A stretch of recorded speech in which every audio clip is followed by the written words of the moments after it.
dai phim tui jem hi lo bel chiang vela virgin raw material manga ta siamani wang hian a thabik em a amang to ten rei tak an man nuwa a that big zia miron ril thin hi kan lom na tikim tu ni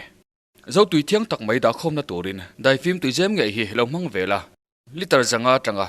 liter sang thum thlengin du than tur kan kole liter sang kha zanga le sang thum bi khi mun he lo tura atung sang chia siamania mun ol nei zaw lo tan a thabik em ani tin liter sang kha chin min dorte a thonin kan deliver thea zo kholama mi te po an chona counter thlengin kan da sak thei bok hei mai ba ka hian septic tang le tarpaulin kan kol boka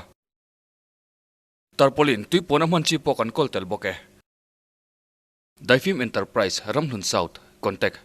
98623 77450 96125 88763 8337 395 382 Rulet na bungkua na kan lo chuang kai chho vele ta enge anton bi le ngal chat mayang uo lian hiran basal tha kap le walu le ataksa a frontier nol no chuan mong changa ama lian thira chu handing chuakin a mazona ding khuang tlang lal fopa le a che koi ti chu zamna tel map lo le mit khap map lo hian an mel golden dena chuta lal fopa ber mai chu chiang kel kol hian amel bing tanal mai zoi thop sut hian chu lal fopa chu han nai deuh sat pa hian o an chua nangkha ithidon chiang khop mai lal fopa ini na khan a chan hau lawang che lal fopa ini awang khan him tura te lawinda ngotange in pasal tha te khan kan lal fopa te zong kha pakhat ma zuwa lovin an that fai vekasin chumi awang chuan nang hian thi ma ruai nang hi thi ma ruaya itang don ani a han ti fia kal maya khuang tlang lal fapatan song awanga inom don lo chiang tak em chuti rualin khomi pui tela an phun sup to a khuang tlang ho chet dan rova lutuk le rap thak lutuk chu an bengin adon berzela demna hli rinan khat to atir chuan an wang khoron kai fo khuang tlang lam mi te an han tran deuh kha ni a amai ro chu khwalwal tu tenge an ni pon la khiat chian lo ten thil lom zia an soi zau zel ta ka song lian thira te lam an tang deuh thup tamai hian a hria ta atira tlangwal ho mani thuam nei ang ne na ron phek chuak ho pon lian thira te beitum na lam thin lung an hoi to reng lo an thuam te chu an lek niam vek to zoka tin pasal tha te pon an silai la an lek ko to hek lo khuang tlang lal fopa chu mangang tak mai hian a hoi kwal zak to a ani na taka chuan a mazona ama ai po a no pangdai tu ti hriat tak amai ro chu an pasal tha kap lewa ol ai te mai le nau pang che chai taka chai zo chia tu ni si ding wang mai chu ama chon hre ngoi ani chu tlangwal chu ana mai lo zia amit nge na mu chiang em boxi chan tu le pui tu tur amamo tak zeta lian thira la chuan atuama kha zoin inom don lo tin ain siam rem zuya atol rem zui mak mai le nga la amalte te a beitham in ni don ho sila vale in thuam kha in vai mai khan choi ta che u min han beiron tak ro u le khan te po a chuak tham ve ma na in pasal thala ni selang nang mani ngakin pial ral konga ding vung to om sia tin ain ring ta phen phone kher mai khuang tlang lal fopa a hoi kual le zak zaka murlen lal khon bol lal le khon bol te a han mel ngota puina be sei amel ani veite lu nen lal le khon bol te la chuan an kut an lo kuang kwa than mai boxi kan kut kan sile tin lalpa ber khan o nei to miau maya in rol tum anom mel tat lo khuang tlang lal fopa han hoi kual ze lin tangwal te le pasal tha te han mel le ngota chung te la chuan khuat na khat mit meng hian an lo mel le jok tlat mai dik taka sei chuan sang thang kholaka an che dan rova tak mai kha wan na ta na tak an lo mang thina ama lal fopa nge mai po hian kho khat run ram vek thei kan ni hi tin wan hla ta na lo cham chuak fo to thin chu thilawang chuan tuna tran pui tu le pui tu tur a muta hau lo ni hian alanga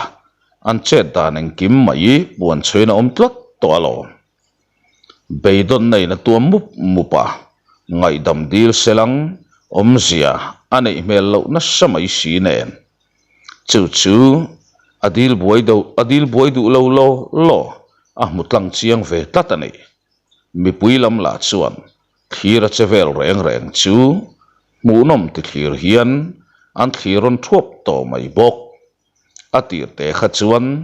chu tlangwal tuai tir te mai chu tungei ngei turan ngai kha ni ani a mel mai an han ena a zuam omin a mel thawang mai le nga la mei chelam tan phei chuan en ngoi tham khopa mel le pian dik pu ani tlat si amai ro chu khuang tlang pasal tha kap lewanen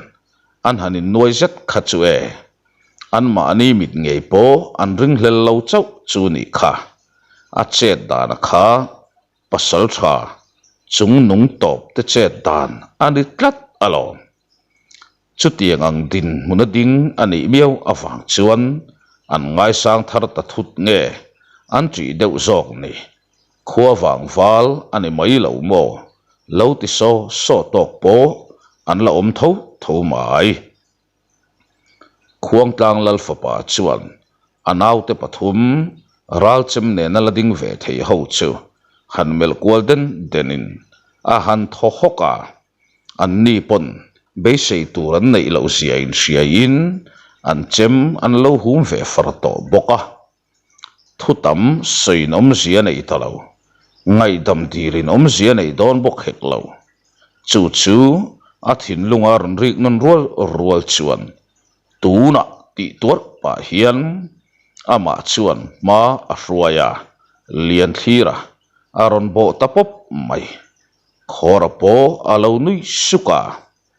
kapu khonga in lo lek lok mai ta che ti pa silai chu akianga ding khon bol pakhat kuta chuan han ngat ngotin alulak chem a phor ve loka in beina muala rulet na kong zo turin khora ron zuang lut ve ta pop mai voitam nun chan lo zir dun to sang thang wal pahni ten khuang tlang wala po a chuan om ber ni bik lem lo te an han no ron ta takani kha e nuaman tin an kuk tarai rai mai rulet na tuna chuan khuang tlang walin an ma chon ta take hei hi ni phubalak na chu ti au lo chung hian an virton zak maya khora po apian han ena tle ma zang ku lam deuh hlekalang si du tok maya ral chem ne nan tal tak chue alo theu neu lo na samai si pahni le pali ma ni selang atam zok lam chu an tol zota an taksa te chu thisenin aron buar tanta that ngal mai du si lo hian lian thir te pahnin an tai kak sak hlok to a pasal tha kap kimaral bo lai muto tu tan song pasal tha kap ki ma chia hin nirngot maya pasal tha kap ki ma wang lai aron kir le ta moti mai turani nui sang chung hian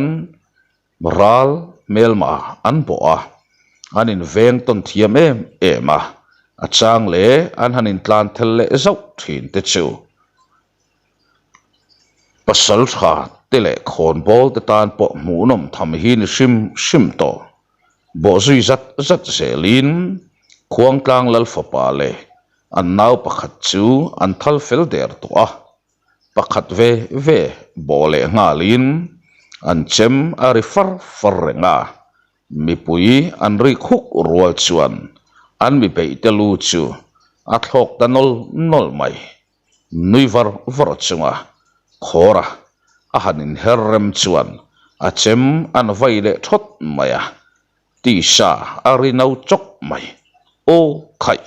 ka tai pal chule tin anui song le ngala atira athal fang adon tir chat amal pui doma lo la thu thuang ve ral cham choi ngam lo ani ber zok ang chu pa lo thu thuang lai tak mai chi pa tak chuan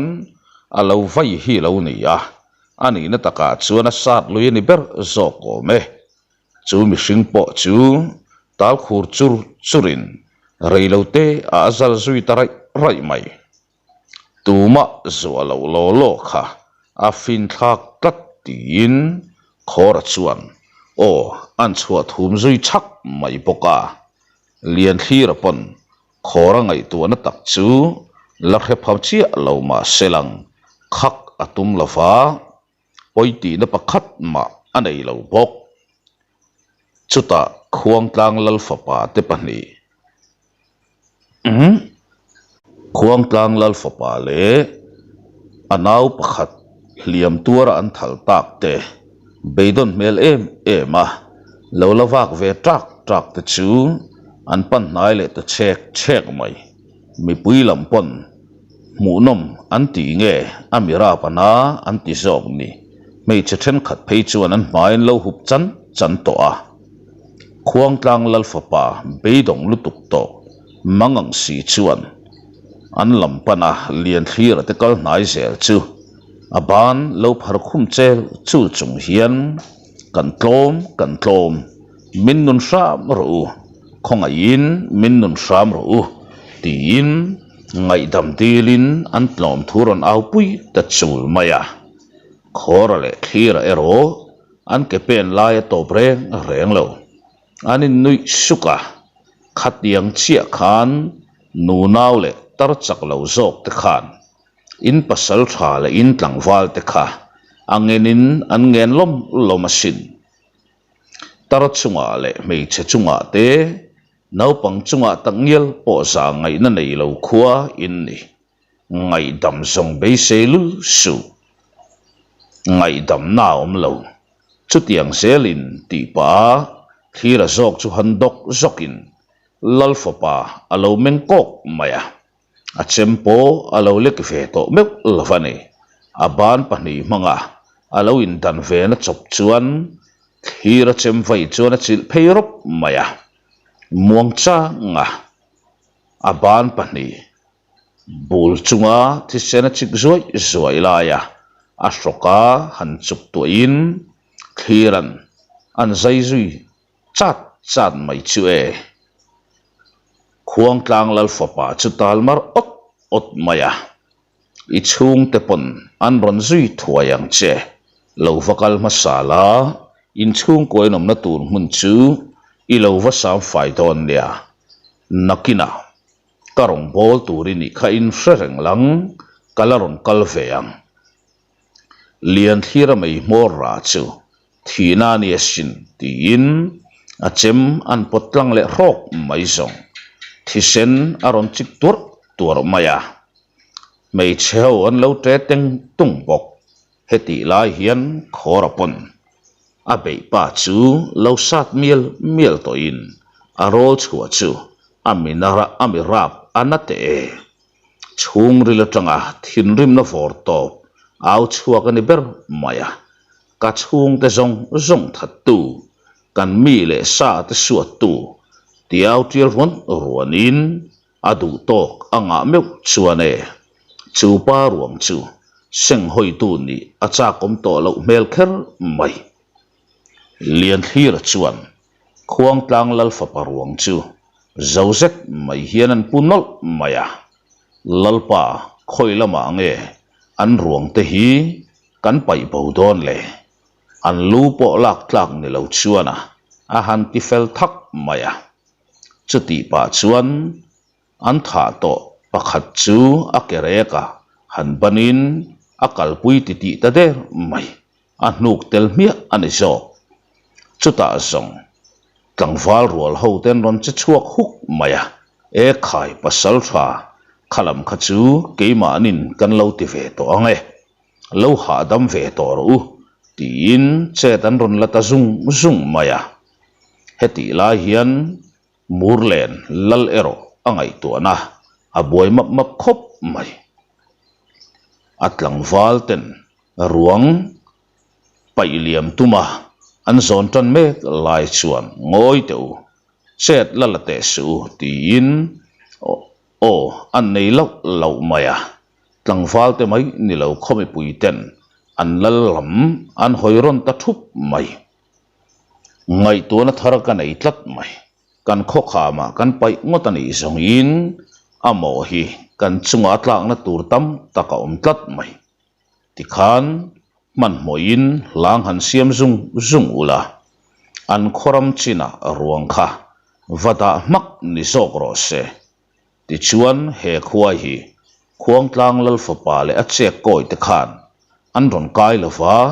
an chin kan hre hau lo chu ka thutluk na ni a khomi pui zinga chu na vong thei lo tur kan omem kana wang khuwa tun nain ron kai lo in chiang mo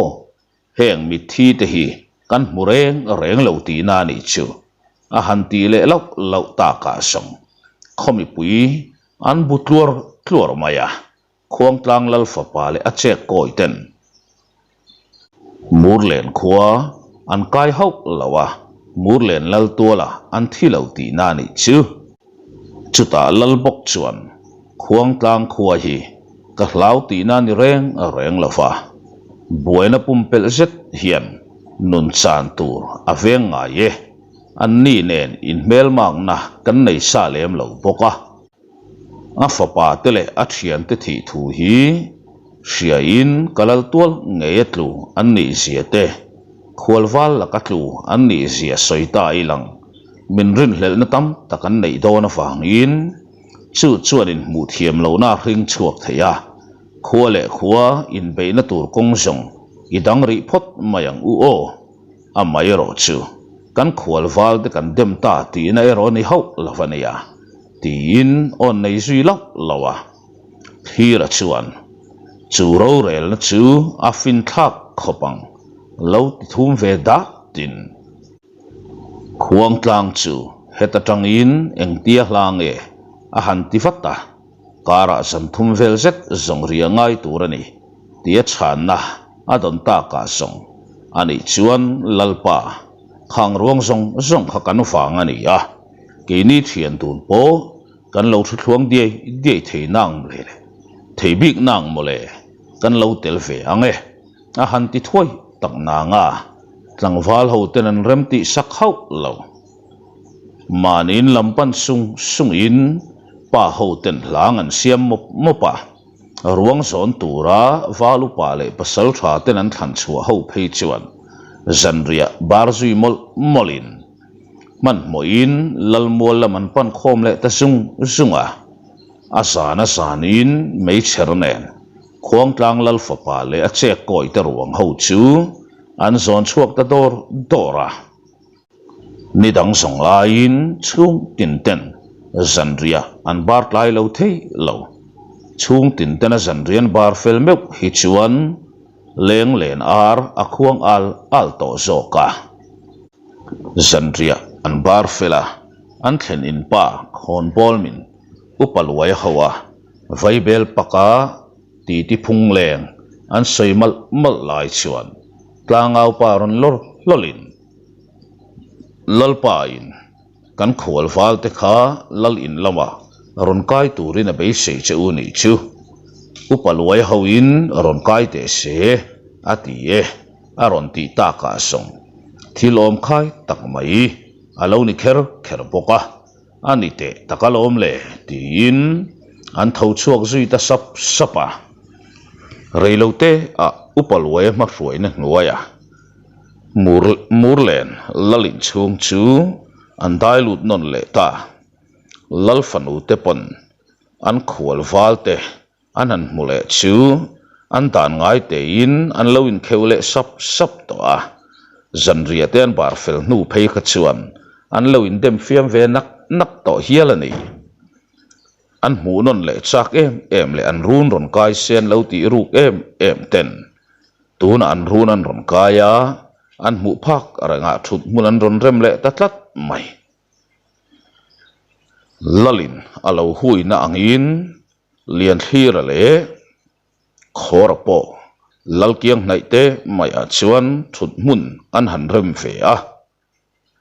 murlen lalle khon bolten zonan nga angreng hle mai lian thira te pahni point do thei tak mai hian an zona chu felfai tak mai hian an chang ve dap zela an khuain run an to dan chung chang chip chiar tak maya khora zokin an soi dap mai zong a soi tu lai na soi thiam na samai sia lalin chung chu are hian re duk maya tap lama mei che ho phei chu anin su tui lo thei lo in chana handa ve ta ulang lalpa kan chan hiana sin kan kovatla hi keini po hian kan din chua pui zo lo lek chuani mangai te chana po kan nei zong ten min han liam san duak chue tia an ri chho dap mai zong a soi thiam lar boka lalnu ho in a fanu te anin su tluara an puan tlang a hu phang hlom mai chutiang in lalle khon bol te po an meng sen ram hloma murlen lalpa chuan o han thian khukin engpo ni selang in wang khoen kirle tika song in lalin runa du tika engtiklai po in lam tang kan oma chu in lal hne nain han hril don nia ati chuak ve ta hia la a mai ro chu lal mit meng le mi sia le hoi hera chu lian thiran chik tak mai hian ati ra tangin lo zir to a in dona tak chuak ta selang in rol du lo tur chi lelam orodum lelam orsen an tiang chi mihring ni hian a hretlat thung khon bol ho zinga ngau po midik chun nia ngai chu anin nga na pa upalwaya chau mai chu ni in a mutlat khoran reilote a an ti kalphung thak chawin a hlimom zongin boruak akai hera tuna phei chuan tlangwal kan thanhem ta silawa nupui panga theu po nei don ta ilang kan nula ten la chuang ma sok ton ani kan khon bol ho te hin ron pem lo don em ni nula tuai tir te mel thatak tak kan nga viau ani o setar tak to po hian luang no tho ni lom ni atu a han te chho vel chu an nui chho ta haka thut muan ar a khon vel o ma song khoi nge tia an thut mun han tho sanin zolbuk lam te po kan zuk chuang chuak thaver shimange tin lalle khon bol te chu za thiam taka han buk khum chung hian an tol chuak ta zala zolbuk lam po pantlang an tum po ni chia lo lalmuala tanga pen chuakin thom lo nat zual deuh hlek na in an han khira nula mel thain ani nge rin na lian tak mai an nei bok ne tlangwal rual ho zinga tam theyang ber tal du le an khoming tarlana pem chakom taka siam chu an ru lian per le an sin chua chan pulpui lian per pakhatani miaw fangin nula rim tu tamper na le tlangwal thut tamper na chu an pan don ta mia maya atum khatna ta na nula rim tur tak takin khwala nula ina an kai zui ve ta mia mai chutianga murlen khonula mel tha mon pui te na lian thira te thian duna han kai ve ngot mai chu khotwal tlangwal thut mun lo rem mek te phei chuan atir chuan an lo mel deuh hrek hloma ani na taka chuan hun liam ta rei lo te maya ral chem nen na satakin ralan poa khan che dan kha an mi tha a ala cham chian hlom em awang in an lo tri khai deuh te pawni mai theiani an mong te han hung felin khoran khai khatia mu thiang lo melamin mel tak thup mai le nang niang boka nula mel tha du le ran ngau zonga ron pen lut ve tho mai kan ni hi mo tin ti tian vor tan tatak taka reilo te a tlangwal ho te khora ti ko tlanga andak zo le vek to a an rile ta huar mai heti la hian an loi lu na nula ero chuan khwal tlangwal ral ma a hoisen taka chet la lian thira a vei zui ngoi kan run kai ve silang o ati ngoi le lal in lama an chuang kai ngei ani arin ru lal fanu te athin lunga lo thik lok a lo thik ngot natinge mai khwalwal an ron kaya lian thira lam a khoya piang la chuan thiran chiang tak mai hen alo mel kal zel mai si a mani chau mai chung ril lam hlim vengin lom lua ta fangin ake zung pui le lam ati tom chok zak chuani tlangwal ho ten sang thang kho chan chin an han zot lai chu khora pek chuan khai ka soivak zungin in ron pem ut mayang mole kan khuwa te song e nupui tur van deuh dan chuan bo orok chi tak kan ni nia o ke tang yal po hi kan wang khuwa chuan tau vet tak mai kania nupui hi du ni lang arwal point panga po kan nei theiang chu tlangwal a in nula kan nga zok ngat mai le nga la kan lalla ni se a ro rel na a tha in mitin mayang khat vekin min thira a bak ber pon an suwa sak ngam khopin lal hi kan lakai na hong zau em mai nia mole kan tam viau lo na nga ke ni aya kholim thei zok hi tun din huna chuan anom bik chuang hau lawang kan lal ran nei zat kan sia chutiangang bokin khomi puite nei zat zong hilal pon zuk riat sak vekamo ro hlu kan kol veang ang zong po kanin riat sak veka anei tamten anei phai de ulek te chutiang chuang kanin peizon kwal zar maya mei thai te mai pon sial nu pa te chu senu pa te chun kol ran mai mole a han ti kwal ver chu tlangwal ho ten ngai nom an tingang mai chu lan hleinem tuna kan khuwa so thasik tam kan lua to kan pem chu san phal lo chu ni ber mai a khothleng rem lutuk mai te so anti wang maya ra la tangin chung tlangwal ho te chuan sang thang khuwa chu ani dan tu ro mangan mi thalok vek to a pem chak thin lung an pulo chau chan to chu ani sala ni selang kan ram chung so satin te tual le na hi ni hot maya zatin hol ani theina hun thaberani zok asin hei lian thira phei chu classic tum tam lo tak mai mang chung hian thang a chua lo na chu chete chau mai ani to ni o muvan lai le rul ngan chau mai ma bak to ni a han ti zui zat phei chu e tlangwal ho te tha a zarut la tani lu sei tlangwal zong tena an chak ber chu tlangwal la ya thang chua thei ni ngat kha ni si a lian thira an ngai san a zualang reng hle ani hetianga fiam thu ti tak omzanei tak si a khora ti vel hian na a thok ta tlat ani ang chu leng hon ar aron khuang al ala an nula rimin khai kan arin tho a hain hun hai zo kan nge yang thut muan ar chau mai le ni chumo la thura uti in thiam takin hanchel ve bok ma selang mi pa ngai tan song ani mo tia thut le roi na chi ni to hek lo le tlangwal ho ten pon lam an pan ta sapa muan pui pon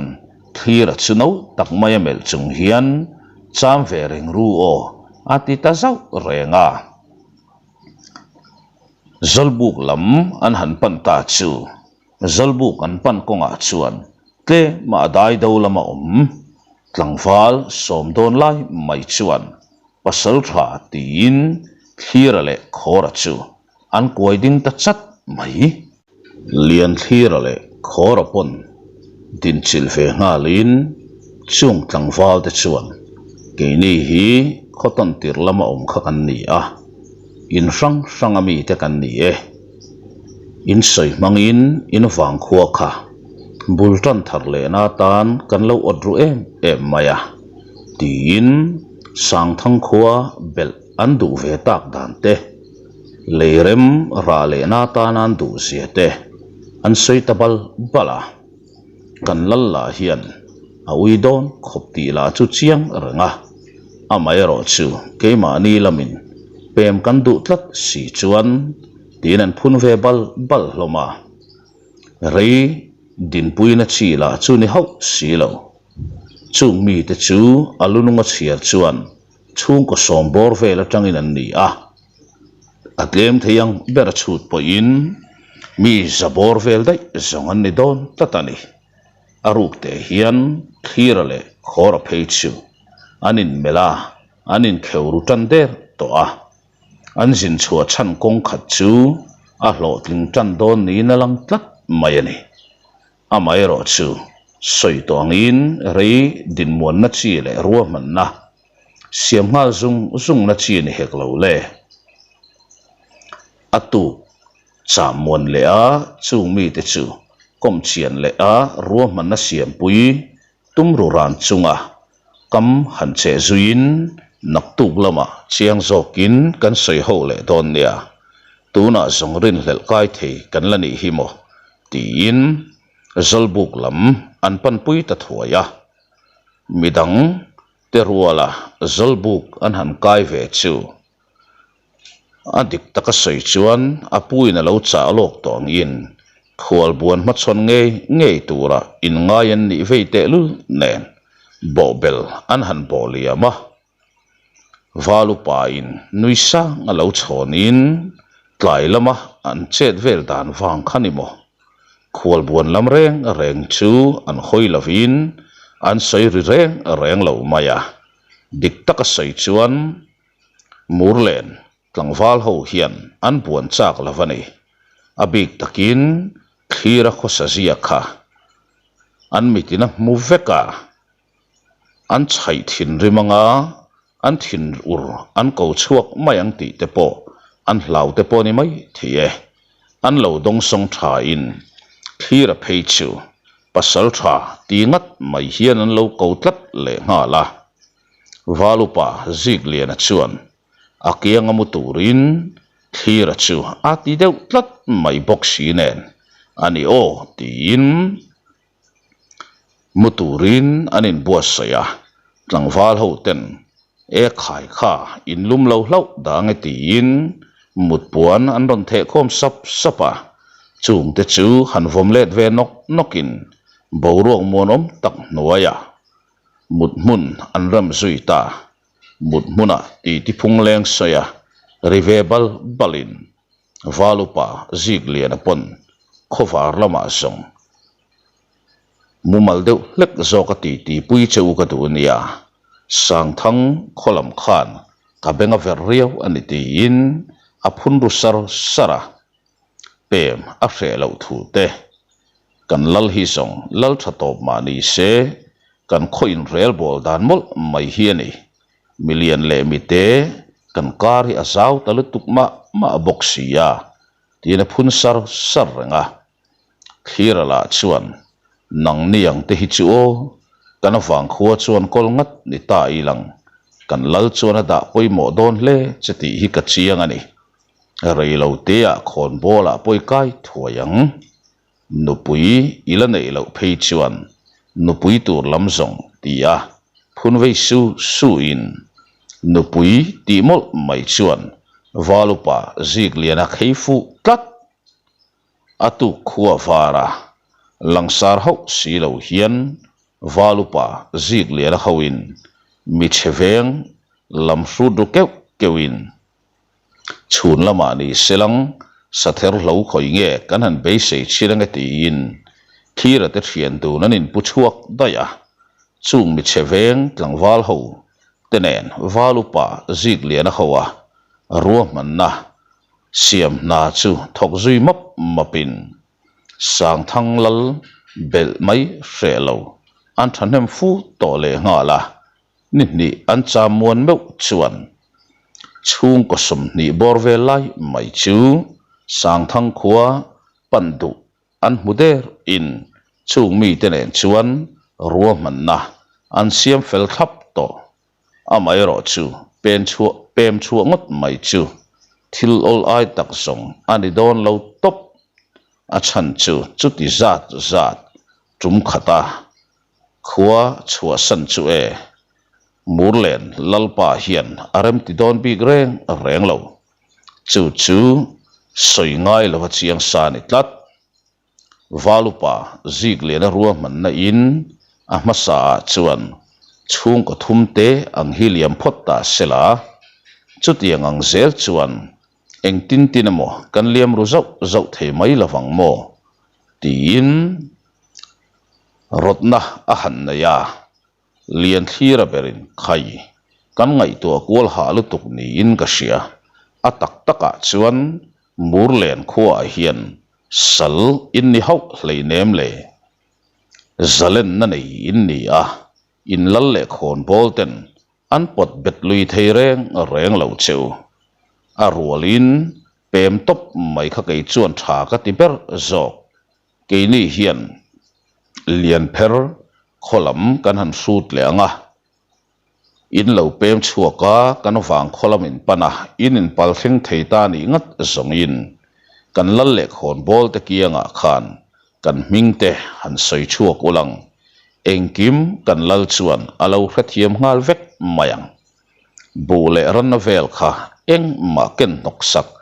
angai reng lawania ti han cha dapin valupa zik liana mo phurna chu asang don hle ti chu achiang reng lelam taka chuan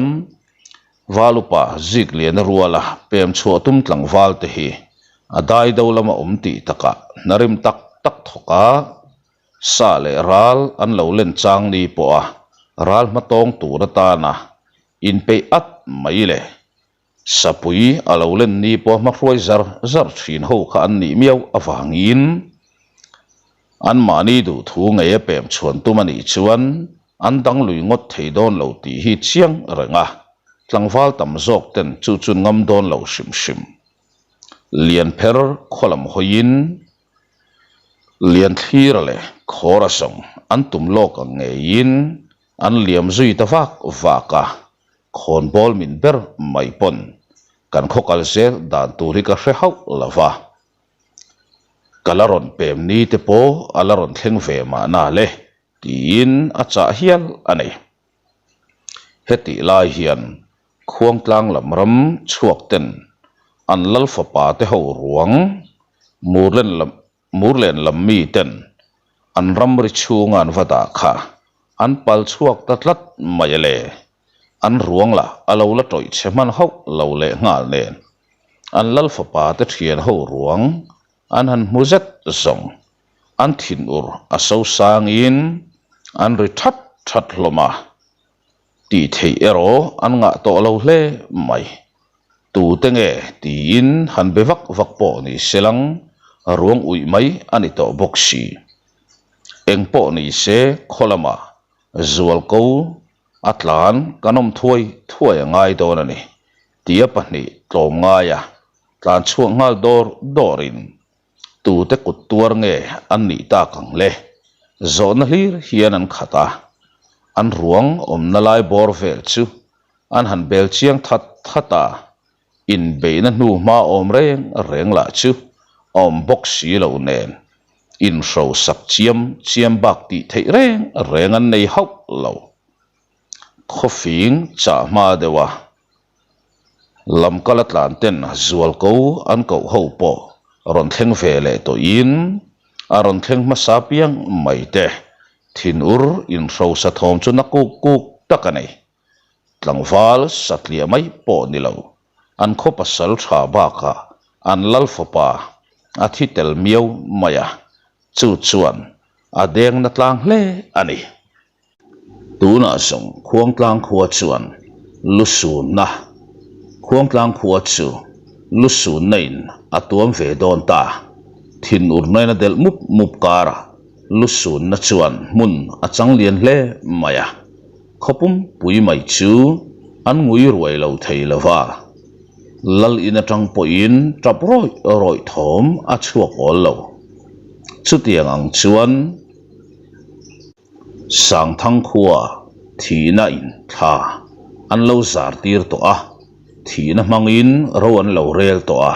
chu chiat na chuan aron phatan ve ta tlat ni in alang rin hlel tu ro mang fetalo chu lalle khon bole pasal tha tenan han sei ho lai laya lal fapa tenan tin zon per chu murlen khuwa ani miau awangin murlen kholam hoin pasal tha tele tlangwal hote an thok chuak ngal tamup mup mai murlen khuwa ten an lal fapa ten lo khoya an lo thatani ngat zongin run ram vek tu sang thang khuang mai khan ding chuak le tur om lek lawarun ram thak tu ti chu lal thu chuak an mi mai murlen khuwa an han thlenga thin urna thuk tak nai mai ne na lal in an han kai chu murlen lal le khon bol ten lem chanan lo thiam na samai chu ni in an lo in ruwa man lok tha em mai boxi a lal le khon bol te kianga an han zo ta e khai ava poi ve o kan wang khuwa an ron kai fo ti song nang ni pon in phabi khau lawanga tun tum khera song kan wang khuwa ron kai anom lo tlat maya tin an lo chang fel thak mai si an tur pui na thu an lo hlan ngal mol mai bok an ni lung oi kim lo la chuan in tin mai lu chuin khomi pui an zo piang mai la chuan e khai kan khuwa te chun ron kai fo thin nge ya kan lal fanu te nen ponin kom ngei hle inanin zom na po thuk hle to anilom ni kan lal pon mak pa ta na du lo lam thu reng ala chak chuang ngai lo sin awa khan poi tak em tu te kut tak tuarang mo tin an lo thin ur pui le jok em mai boxi nen khoi tu chu an om ma se tu te nge an ni murlen khuwa chuan an chui chuak don lo ti hi lang chiang ngoi to an rilru kil khata ero sang thang khuwa an lang ve wang lo thei lova an thikim vek lo ti kha chun chiang em amai ro chu sang thang khuwa an va bi non le tum khan tu ma reng kho chunga mu tur an lo om to lova mi chan chin leng vak vel la khria tur pakhat ma to boxi lo nen rin lel tin lo sim bok an che vel khuwa te fangkual zelin beidong bokin an kirle na a khokhat run mang deuh thak thei thisen tam tak luan tir tu khuang tlang lal khum zawa in chunga lu sun nen bu a khwar ve tan ta abul tan na chau mai la ni le ngal hetianga khuang tlang lam mi te an boi mop lai hian thira te thian dun ero an tumram lian pher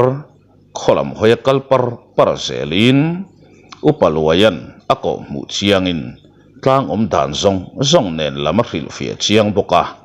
kong an bo lovani tian chiang khop mai o len lai ngani a zin veiwa sim la chu bo ruakin akeng tela nuam tok lek alo ni bok nen eng ang khua tak machon leang mole tia khoran o nei mek lai chuan thir ma ruai chu ading ta chat mai khora kal kun deuh chul la chuan thira ding ani ti hre hek lo le ala suvak zui le nga la engei din ngot tia khora na mel hu lai chuan an malam an thlang lam deuh si ruam thuk lai tang ngei chuan ani han rum deuh kok thom hi aron chuak le tatlat mai chu thom chu khora pon a hre rang na samaya le chu ta zong thira chuan khora chu beng cheng lo tura akuta hanzap le te in ma a hruai zui ta thom dim em mai hian an thom hriat na lam hoi chon an tol zui za la thira dak thadak dak chuan an hnuai lam ruam tui ti chip chep mun laia chuan en mai poin patling pangai tak zongani tong ti hriat ngoi amai ro chu la upa chhelu tuk lo nia lang si hi thi sen ne na in chia pe noi alo thu in bang heng hian lung bang heng hian alo thu on deuh duai le nga la a mel mai ngat phei chu mu hreum khopani tlat thira chu a han hoi kwal zui thata chu tiang khopa hliam na petu chu tu tak niang mo ati lain chu pa thupna tanga mautlu khat om vela chuan vom pui alo thal reng bok chu savom ne chuan anin bei hle ti song chung lai vela luilung thal pheng phunga tang te chuan a chiang reng maya thi sen po rala tang po in lung vela kai a mu thei hial ani chu pa kianga chuan ai te pui le chem alet bal boka rang tak mai hian misang dang mu turom talo chu thir le khora ten an po thathuaya kapu tin an han boi som zunga chu pa po chu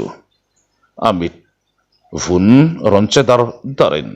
reilote aron meng ta siara thira te thian dun chu chiang tak mai hian aron mela khoran tui siklem te han pe thuain hadam taka tur le savom po athi to thu chu han hril vata thira ero chuan an mi mu pa hliam vel chu a han en vela dam chua pui chi ni na hretlat lo kapu i tong theim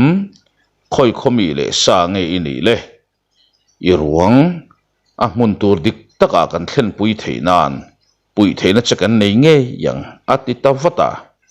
chu pa churon meng fia le zualin a han nui lui saka a mel tela mu hreum khopin savomin a khoina nu ma chu a thler veng vunga ko chek chuk mai boka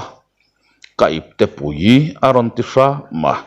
thiran rang taka han ban sak ngalin tlangwal ta khan ka ro hlu nei ve ang te ka da a chu hum him tumin ka tlan chiat pui ani kan ro hlu min chu tum tu min zui tu te an ron nai trep tong ke hi par chuang khomi le sa kania ka ro hlu nei ve hi kan lalina sia a min chu lu e tum mek lain karon tlan pui ta ani par chuanga chuan kan pui fanau ten la ombok kan pui chu therliani ani tin harsati mel tak mai hian harsati mel tak mai hian han thokok koka fapa pathum le fanu pakhat kanai ka ming chu chua khama ni e aron tile ra ma khira kut nget tak maya chel na chu azoi riai ya voi khathan thole ko kin tlangwal kan pui fanau te kha a soi zo man talo azoi noka akal feltader maile tikhan zanena tan chuan idu tok le phot mayang o angai nom intive tho tura ngai e